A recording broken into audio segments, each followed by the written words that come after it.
Osmosis. Osmosis is the diffusion of water across a membrane.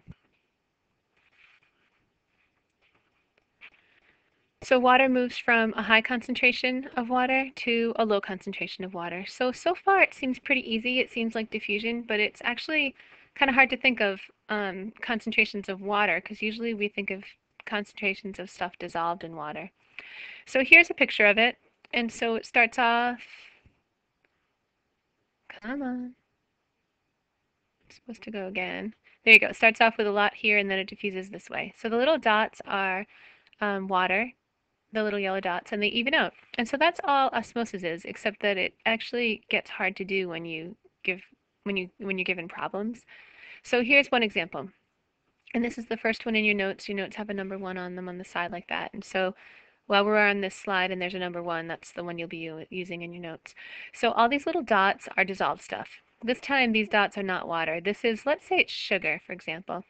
So this membrane, this is a cell, maybe some type of an animal cell, even though it's looking kind of rigid. That's just how I drew it. So this is some type of cell, and there's sugar inside and some sugar outside.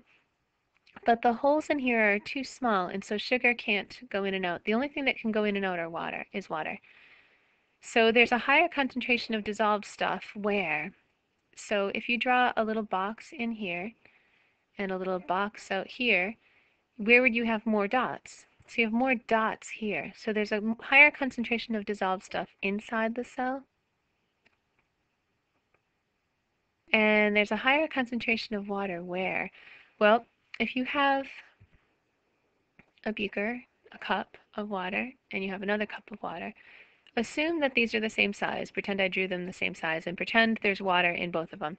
So if I have this totally filled up with water and I have this one totally filled up with water, if I pour a bunch of sugar in there, so here's my bag of sugar and I'm just pouring a bunch of sugar, the water's going to spill out over the edge and there's going to be a whole bunch of water here. So that means when you have dissolved stuff, you don't have as much space for water. So because you have a bunch of dissolved stuff in here, there's not as much water. The concentration of water is lower. So there's actually a higher concentration of water outside the cell. So for this particular membrane, the dissolved stuff cannot go through the membrane. It's stuck where it is, but the water can move freely back and forth. So the dissolved stuff stays and the water moves. So water tends to move from a high concentration. Now, where is that high concentration of water? We said there was a higher concentration of water outside to a lower concentration, which would be inside. And so your water's going to go in. Weird, huh? Now, if you didn't think through all that stuff in those steps, you might have just guessed wrong. So you really do have to go through those steps to figure out which way water's going to go. So inside it goes. Here's just a quick video showing you the little blue things are water and the green things are sugar, let's say. And the green things can't go through. They're stuck here or here, but wherever they are, they're stuck. And there's more green stuff here, which means there's less water there. And so water's going to tend to go this way. So you have a high water concentration, low sugar concentration over here, low water concentration, high sugar concentration over here. And so water tends to go toward where there's a lot of dissolved stuff, high concentration of water to low concentration of water. Okay, here's your second example. So for this one, go down in your notes to the one that says number 2 on it. It should look like this. Okay, so same idea this time. The dissolved stuff, the sugar, are those dots. So here there's a higher concentration of dissolved stuff outside the cell. And I didn't keep drawing dots out here because I was lazy, but you're going to assume that there's dissolved stuff all over the place out here. And then there's there's a higher concentration of water inside, because see, there's only a few dissolved things that displaced the water, so it's mainly just water in there. Dissolved stuff stays, water moves, because the holes are too little in here to let the big sugar in and out. So water tends to go from a high concentration, in this case the high concentration is inside the cell, to a low concentration, which in this case, see all the dots? That's sugar that's displaced water, so the low concentration is outside the cell. So pause it to write that in. So you can draw your arrows. Water tends to go out. And there it is. Water's going out. This cell is going to shrink. It'll shrivel up. It's called plasmolysis. Okay, here's one where it should be about the same. So if you look at a little box here and a little box here, and you look at the concentrations in those boxes, it's the same. So if I count up all these red dots, there'll be more of them because I was too lazy to keep drawing them. But I wanted to get the idea that these dots look pretty evenly distributed. So the concentrations of water are about the same. So the water just moves back and forth equally. Whoops. And so you can draw an arrow going out, an arrow going in. Draw your arrows about the same size. That will show that although water is constantly going in and out, there's no net movement. So we call this a dynamic equilibrium.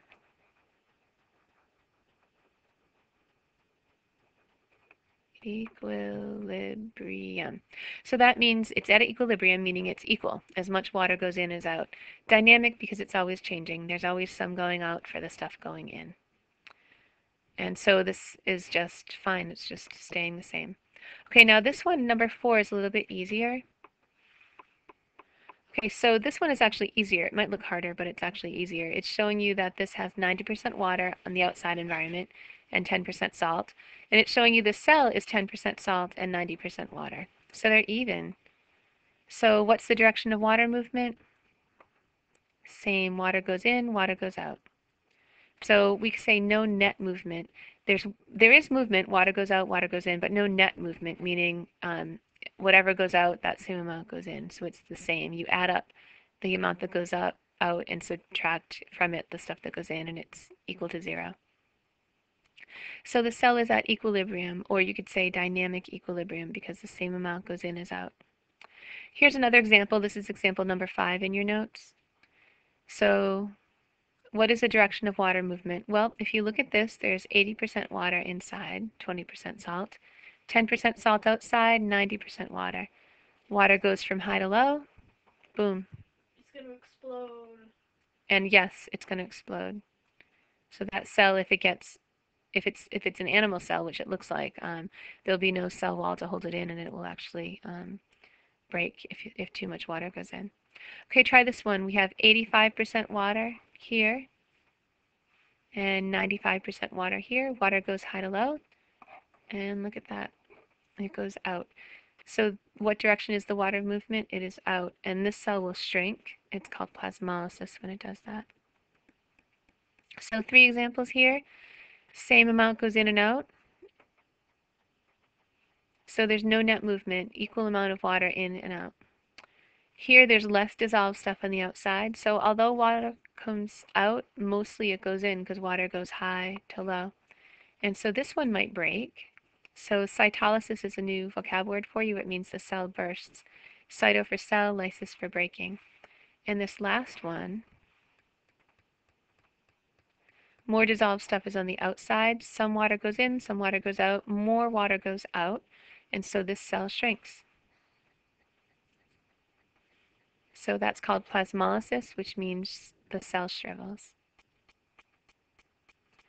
So here's osmosis in red blood cells. So these are animal cells. In this one, there's equal amounts in and out. You can see this one swelled up, so that must mean water went in, which means that there's a low concentration, a high concentration of water here. So less dissolved stuff out here. This one, the water came out, you can tell because it's all shriveled. So that means water went from a high concentration to a low concentration. So if there's a low concentration of water out here, that must mean there's a lot of dissolved stuff like salt, for example, or sugar. So there's more dissolved stuff out. So you can imagine in your body it's super important to keep your blood and your fluid, your tissue fluids with enough dissolved stuff, but not too much, or else your cells are going to start to do either this or this. So that's one of the reasons that your kidneys have to work so hard to make sure you don't have too much salt or too little salt or too much sugar or too little sugar. So which solution has very little dissolved stuff in it? So you're going to pause this, figure it out, and then I will show you the answer. The middle one, because if there's very little stuff dissolved in it, that means there's a lot of water. Water goes high to low. Which picture shows animal cells in a solution that's the same as it is? That's the even one right in the middle. So that's the only easy one, I think. Which picture shows animal cells in a very salty solution? If it's very salty, that means there's not very much water on the outside, so water goes high to low, and so that's this one. Which picture shows animal cells in a solution of distilled water? That means there's nothing dissolved in it. Well, that means the water would have a high concentration. It would be going high to low, and that would make them break. That's this one. Where is there a higher concentration of dissolved stuff? The dissolved stuff in this case is this red thing, and so that would be on the inside. And so a higher concentration of water, that would be the blue dots, that would be on the outside. Water tends to go high to low. So in which direction does water move? High to low, which in this case is this way. There's a box there because I'm covering up an arrow. There we go. Where is there a higher concentration of dissolved stuff? So the dissolved stuff is here. Here's the water. So you have a higher concentration of dissolved stuff here. More water, higher concentration of water inside. David, which way does water go? Out. Out, high to low. Very good. So the higher concentration of water is inside. Water goes high to low. And so water tends to go out. And there it goes. So the cell is going to shrivel. Okay, and that's where I'm going to stop.